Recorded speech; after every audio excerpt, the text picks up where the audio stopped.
জানো মিনি, সেই প্রথম যেদিন তোমায় দেখতে এলাম সেই থেকে আমার বসা শুরু হলো। তুমি আমার বয়বন্ত রূপী। তাই বুঝি রোজ একবার করে আমার নাড়ি টিপে দেখা হয়? শুধু নাড়ি দেখি, আমার হাতের ছোঁয়ায় তুমি আর কিছু বুঝতে পারো না মিনি? হাতের ছোঁয়ায় কিছু বুঝি আর না বুঝি, আমাদের বাড়িরই একতলায় ডাক্তারখানা খোলার ব্যাপারটায় অনেক কিছু বুঝে গিয়েছে।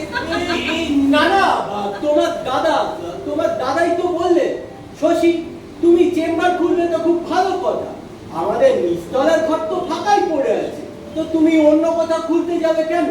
আর তাছাড়া এই অঞ্চলে কোনো ভালো ডাক্তারও নেই, তাই। এতে লজ্জা পাওয়ার কি আছে? বেশ করেছে। আমি কিন্তু আপনার ডাক্তারখানায় গিয়ে মাঝে মাঝে বিরক্ত করব। বিরক্ত? কি বলছো মিনি? আমার ডাক্তারখানায় তুমি মাঝে মধ্যে এলে আমার যে কি আনন্দ হবে।